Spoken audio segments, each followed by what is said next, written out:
Hello students, आज हम बात करेंगे force on A current carrying conductor in a magnetic field के बारे में। ये एनसीईआरटी का टॉपिक नंबर 13.3। हमने ये सीखा है कि किसी कंडक्टर में फ्लो होने वाला electric current magnetic field produce करता है। आप यहाँ पे देख सकते हैं कि एक कंडक्टर यहाँ पे लिया गया है और इसको यहाँ से इलेक्ट्रिक करंट की सप्लाई दी गई है। अब जैसे ही इसमें इलेक्ट्रिक करंट की सप्लाई दी गई है तो इसके चारों तरफ मैग्नेटिक फील्ड होगा। ये हम ऑलरेडी पढ़ चुके हैं इससे पहले के टॉपिक्स में। अब देखिए, इस तरह से प्रोड्यूस्ड मैग्नेटिक फील्ड इस कंडक्टर के पास रखे किसी मैग्नेट पर कोई फोर्स एक्सर्ट करता है। जैसे कि आप यहाँ पे देख सकते हैं, यहाँ पे इस कंडक्टर के पास ये एक मैग्नेट रखा हुआ है, यानी ये इसके ऊपर कुछ फोर्स एक्सर्ट कर रहा है। अब देखिए, French scientist André Marie Ampère, ये एक फ्रेंच साइंटिस्ट थे। इनका नाम था एंड्री मैरी एम्पियर और इनका जीवन काल 1775 से 1836 तक रहा। इन्होंने ये सजेस्ट किया कि मैग्नेट भी, जैसे यहाँ पे ये कंडक्टर मैग्नेट पर फोर्स एक्सर्ट कर रहा है, बिल्कुल उसी तरह से मैग्नेट भी कंडक्टर के ऊपर फोर्स एक्सर्ट करता है। किसी करंट कैरिंग कंडक्टर पर मैग्नेटिक फील्ड के कारण एक्सर्ट होने वाले फोर्स को हम एक एक्टिविटी के थ्रू डिमॉन्स्ट्रेट करेंगे, समझने की कोशिश करेंगे। फिलहाल आप यहाँ पे ये देख सकते हैं कि यहाँ पे एक कंडक्टर में इलेक्ट्रिक करंट की सप्लाई दी गई और जैसे ही सप्लाई दी गई तो यहाँ पे ये पास रखे मैग्नेट पर कुछ फोर्स एक्सर्ट करता है और बिल्कुल उसी तरीके से मैग्नेट भी क्या करता है, अपने मैग्नेट के पास भी ये करंट कैरिंग कंडक्टर है तो ये भी इसके ऊपर कुछ फोर्स एक्सर्ट करता है। अब देखिए, यहाँ पे एक्टिविटी नंबर 13.7 एनसीईआरटी का आप देख सकते हैं और इस एक्टिविटी को समझने के लिए हमें इस फिगर का हेल्प लेना पड़ेगा। अब यहाँ पे एल्युमिनियम की एक छोटी सी रॉड लेनी है जो लगभग 5 सेंटीमीटर लंबी है। तो यहाँ पे आप देख सकते हैं एल्युमिनियम की रॉड ली गई है जो 5 सेंटीमीटर लंबी है। अब देखिए, अब यहाँ पर इस रॉड को दो कनेक्टिंग वायर्स के थ्रू किसी स्टैंड से हमें हॉरिजॉन्टली लटका देना है। देख लीजिए, यहाँ पे दो कनेक्टिंग वायर से इसको लटका दिया गया है। अब देखिए, एक स्ट्रॉन्ग हॉर्सशू मैग्नेट लेना है और उसको इस तरह से अरेंज करना है कि रॉड हॉर्सशू मैग्नेट के दो पोल्स के बीच में हो और मैग्नेटिक फील्ड का डायरेक्शन अपवर्ड हो। ऐसा करने के लिए शू मैग्नेट का नॉर्थ पोल एल्यूमिनियम के रॉड के वर्टिकली नीचे की तरफ और साउथ पोल वर्टिकली ऊपर की तरफ होना जरूरी है।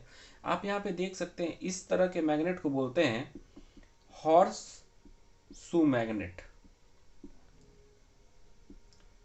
अब इसको कुछ इस तरह से रखा जाएगा कि नॉर्थ पोल नीचे की तरफ है, देखिए साउथ पोल ऊपर की तरफ है और इसके बीच में ये रॉड है। एल्यूमिनियम की रॉड को एक बैटरी, एक की और एक रियोस्टेट के साथ सीरीज में हमें कनेक्ट करना है। अब देखिए, एल्यूमिनियम का जो ये रॉड है ये एक बैटरी से कनेक्टेड है, एक की से कनेक्टेड है और एक रियोस्टेट यानी कि वेरिएबल रेसिस्टेंस से कनेक्टेड है और इन सब के साथ ये सीरीज में कनेक्टेड होगा। अब देखिए, इसके बाद एल्यूमिनियम रॉड में एंड बी से ए की तरफ इलेक्ट्रिक करंट पास कराना है। आप देखते हैं, बी से ए की तरफ इलेक्ट्रिक करंट यहाँ पे पास कराया गया है।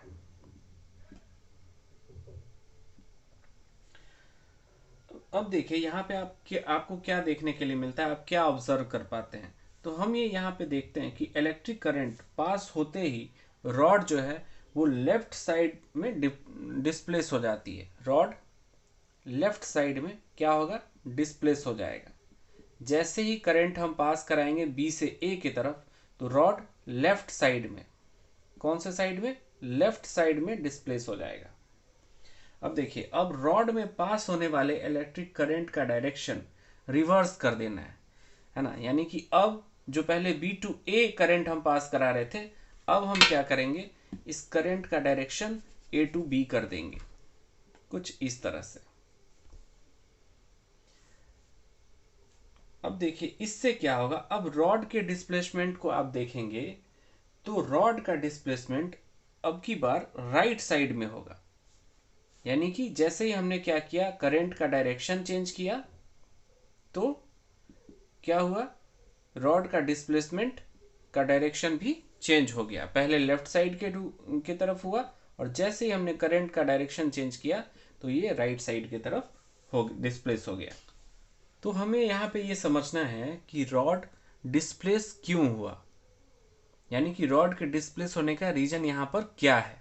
अब देखिए, इस एक्टिविटी में रॉड के डिस्प्लेसमेंट से हमें ये इंडिकेशन मिलता है कि मैग्नेटिक फील्ड में रखने पर एल्यूमिनियम की करंट कैरिंग रॉड पर एक फोर्स एक्सर्ट होता है, और ये भी इंडिकेशन मिलता है कि कंडक्टर में फ्लो होने वाले इलेक्ट्रिक करंट का डायरेक्शन रिवर्स करने पर फोर्स का डायरेक्शन भी रिवर्स हो जाता है। सिंपल है। यहाँ पे हमें क्या क्या पता चला कि एक एल्यूमिनियम की करंट कैरिंग रॉड पर क्या हुआ, मैग्नेट ने भी क्या किया, फोर्स एक्सर्ट किया। और दूसरा इंडिकेशन ये मिला कि कंडक्टर में फ्लो होने वाला जो इलेक्ट्रिक करंट था, इसका जब हम डायरेक्शन चेंज कर रहे हैं तो इसका डायरेक्शन रिवर्स करने पर फोर्स का डायरेक्शन भी क्या हो जा रहा है, रिवर्स हो रहा है। यानी कि फोर्स का डायरेक्शन, जैसे मान लीजिए ये इधर डिस्प्लेस हुआ तो फोर्स का डायरेक्शन ये है, अगर ये इधर डिस्प्लेस हुआ तो फोर्स का डायरेक्शन, जैसे ही हम क्या करेंगे, करंट के फ्लो का डायरेक्शन चेंज करेंगे तो फोर्स का डायरेक्शन भी चेंज हो जा रहा है। अब मैग्नेट के पोल्स को इंटरचेंज कर मैग्नेटिक फील्ड का डायरेक्शन वर्टिकली डाउनवर्ड करना है। अब क्या करना है, इस बार पहले हमने यहाँ पे करंट का डायरेक्शन चेंज किया, इस बार क्या करेंगे, हम इसका साउथ पोल इधर कर देंगे, इसका नॉर्थ पोल इधर कर देंगे। यानी मैग्नेट का जो डायरेक्शन है उसको इंटरचेंज कर देंगे। तो एक बार फिर से हमें ये देखने को मिलेगा कि करंट कैरिंग रॉड पर एग्जर्ट होने वाले फोर्स का डायरेक्शन रिवर्स हो जाता है। वापस से हमें देखने को मिलेगा कि जैसे हमने इसको इंटरचेंज किया तो फिर से फोर्स के डायरेक्शन में हमें चेंज देखने के लिए मिल जाएगा। तो इससे ये शो होता है कि कंडक्टर पर एग्जर्ट होने वाले फोर्स का डायरेक्शन एक तो इलेक्ट्रिक करंट के डायरेक्शन पे डिपेंड करता है, एक इलेक्ट्रिक करंट के डायरेक्शन पर डिपेंड करता है, और दूसरा मैग्नेटिक फील्ड के डायरेक्शन पर भी डिपेंड करता है।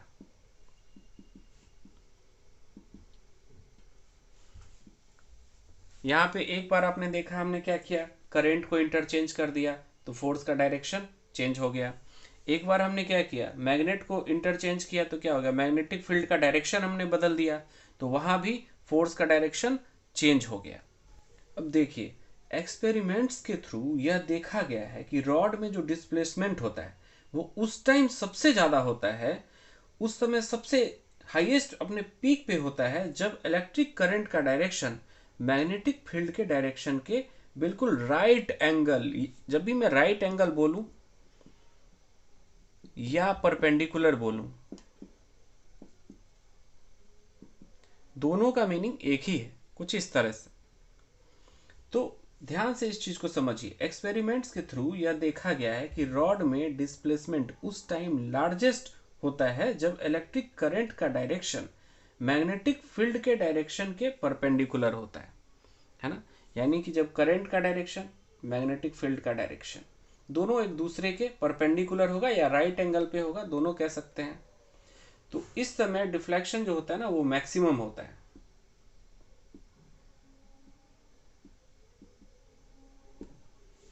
यानी कि रॉड में जो डिस्प्लेसमेंट होगा वो मैक्सिमम होगा।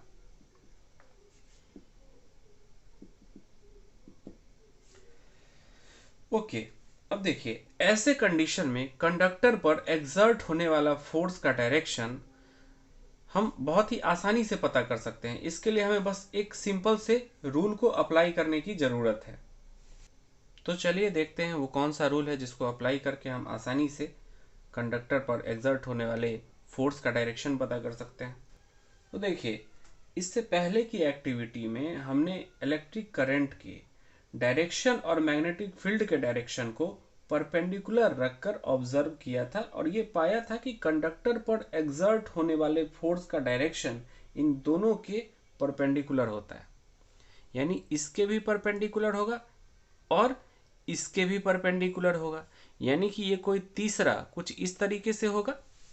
यानी कि अगर मैं आपको दिखाऊं तो देखिए, ये परपेंडिकुलर है इस पे, और इन दोनों के ऊपर अगर कोई परपेंडिकुलर होगा तो वो कुछ इस तरीके से होगा। यहां पे आप देख सकते हैं। तो एक इसमें मैग्नेटिक फील्ड का डायरेक्शन ले लीजिए, एक करंट का डायरेक्शन ले लीजिए और एक फोर्स का डायरेक्शन ले लीजिए। ये तीनों एक दूसरे के एक परपेंडिकुलर होंगे। ये इसका होगा, इसका भी होगा, ये इसका होगा, इसका भी होगा। कुछ इस तरीके का अरेंजमेंट होता है तीनों का। इन तीनों डायरेक्शंस का इलस्ट्रेशन एक सिंपल रूल जिसे कि हम क्या कहते हैं, फ्लेमिंग्स लेफ्ट हैंड रूल।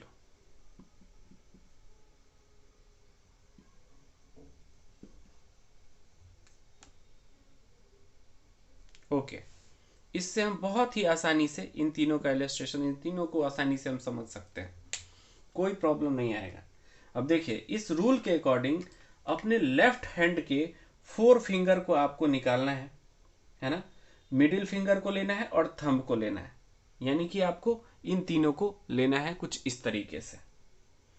ठीक है, अब देखिए, अब ये तीनों एक दूसरे पे परपेंडिकुलर हैं। ये इस पे, ये इस पे और ये इस पे।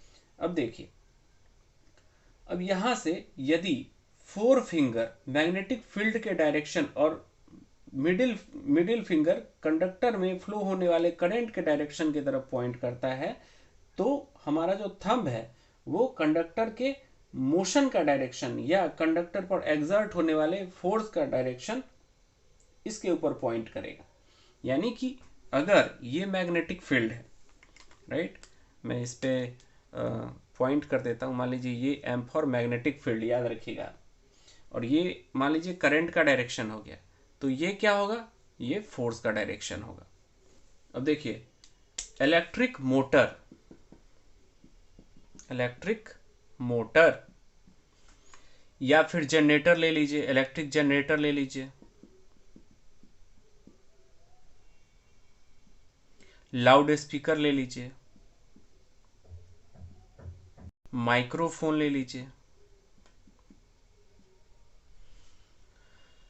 या फिर कोई भी इलेक्ट्रिक मेजरिंग इंस्ट्रूमेंट, ये सब कुछ ऐसे डिवाइसेस हैं जिनमें करंट कैरिंग कंडक्टर और मैग्नेटिक फील्ड का यूज होता है। अब देखिए, आगे के कुछ सेक्शंस में हम इलेक्ट्रिक मोटर्स और इलेक्ट्रिक जनरेटर्स के बारे में स्टडी करेंगे, पर उससे पहले हम यहाँ पे एक एग्जाम्पल देखते हैं। ये एनसीईआरटी में दिया हुआ है, एग्जाम्पल नंबर 13.2। अब यहाँ पे एक फिगर दिया हुआ है, इस फिगर को आप कंसीडर करेंगे। यहाँ पे आप देखिए, यहाँ पे इसमें शो की जैसा कि शो किया गया है, आप देख सकते हैं यहाँ पे कोई इलेक्ट्रॉन किसी मैग्नेटिक फील्ड में फील्ड के राइट एंगल से अगर एंटर करता है, राइट, फील्ड के राइट एंगल से अगर एंटर करता है, तो इलेक्ट्रॉन पर एग्जर्ट होने वाले फोर्स का डायरेक्शन क्या होगा, इसका जवाब हमें ढूंढना है। देखिए, इसका जवाब क्या होगा। अब यहां पे हम क्या अप्लाई करेंगे, Fleming's left hand rule. Hand writing मेरी थोड़ी बेकार सी है। Fleming's left hand rule. अब इसके अकॉर्डिंग एग्जर्ट होने वाले फोर्स का डायरेक्शन मैग्नेटिक फील्ड और करंट दोनों के डायरेक्शन के परपेंडिकुलर होता है। आपको जैसा कि अभी भी बताया गया, आपको ध्यान होगा, देख लीजिए यहाँ पे वापस से आप इसको देख लीजिए। तो यहाँ पे देखिए, करेंट का जो डायरेक्शन होता है, आपको याद होगा, करेंट का जो डायरेक्शन होता है वो इलेक्ट्रॉन के डायरेक्शन के अपोजिट होता है। मान लीजिए इलेक्ट्रॉन का डायरेक्शन ये है, तो करंट का डायरेक्शन क्या होगा, ये होगा। इसलिए एग्जर्ट होने वाले फोर्स का डायरेक्शन यहां पे अंदर की तरफ जाते हुए होगा। सिंपल सा बात है, आप देख लीजिए, इलेक्ट्रिक करंट का डायरेक्शन ये, राइट, तो फील्ड का डायरेक्शन किस तरफ से होगा, सोच के देखिए। यहाँ पे अगर हम इस हाथ को यहाँ पे ऐसे पॉइंट कर दें, इस हाथ को सीधा यहाँ पे ला के हम अगर कर दें, तो ये देखिए, ये आपका हो गया मिडिल फिंगर, यानी ये करंट का डायरेक्शन हो गया। अब मिडिल फिंगर के बाद अब यहाँ पे देखिए, ये आपका हो गया ये मिडिल फिंगर, और यहाँ पे देखिए ये आपका हो गया थंब, यानी कि ये फोर्स का डायरेक्शन हो जाएगा, और ये जो बीच वाला होगा ये फील्ड का डायरेक्शन होगा। सिंपल।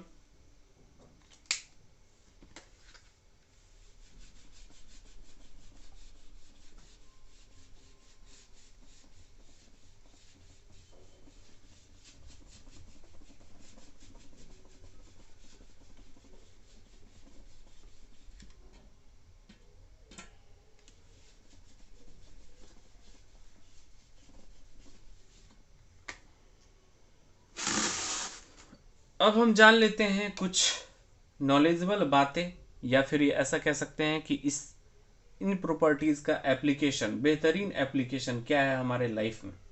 अब देखिए, अब कितनी कितनी सरप्राइजिंग बात है। इलेक्ट्रिक करंट हमेशा मैग्नेटिक फील्ड प्रोड्यूस करती है, ये हम सब जानते हैं। यहाँ तक कि अब देखिए, ये ऐसे तो हम देख रहे थे कंडक्टर एंड मैग्नेट में, अब ये हमारे बॉडी में भी है। तो ये हमारे बॉडी की नर्व सेल्स के अलोंग ट्रेवल करने वाले वीक आयन करेंट्स, याद रखिएगा, वीक आयन करेंट्स, ये भी क्या करते हैं, मैग्नेटिक फील्ड प्रोड्यूस करते हैं, है ना। यानी हमारे बॉडी के अंदर भी मैग्नेटिक फील्ड प्रोड्यूस हो रहा है। तो जब हम किसी ऑब्जेक्ट को टच करते हैं तो हमारी जो नर्व्स हैं, वहां पे क्या होता है, एक इलेक्ट्रिक इंपल्स को उस मसल्स तक कैरी करती है जिसका हमें यूज करना है। किस चीज का ट्रांसफर होता है, एक इलेक्ट्रिक इंपल्स का ट्रांसफर होता है ना, है ना। ये ट्रांसफर होता है उस मसल्स तक जिसका हमें यूज करना है।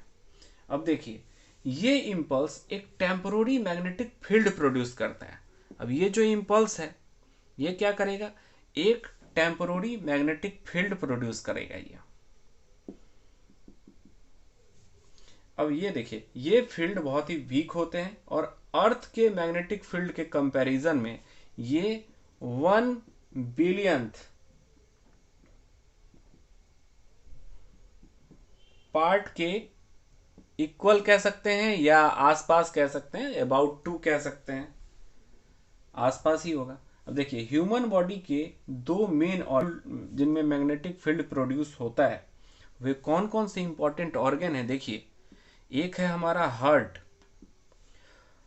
और दूसरा है हमारा ब्रेन, और इन्हीं दोनों पे हमारा पूरा बॉडी का सिस्टम टिका हुआ है। अब देखिए, बॉडी के अंदर magnetic field different body parts के इमेज ऑब्टेन करने का बेस बनता है। यानी कि बॉडी के अंदर जो हमारा मैग्नेटिक फील्ड है, इसके मदद से हमारे डिफरेंट बॉडी पार्ट्स का, इनर बॉडी पार्ट्स का कह सकते हैं, इनर बॉडी पार्ट्स के इमेजेस ऑब्टेन किए जा सकते हैं, प्राप्त किए जा सकते हैं बड़े आसानी से। ये इसका बेस है। देखिए, ऐसा एक स्पेशल टेक्निक है जो ये काम बड़े ही आसानी से कर लेता है, और उस टेक्निक को कहते हैं MRI।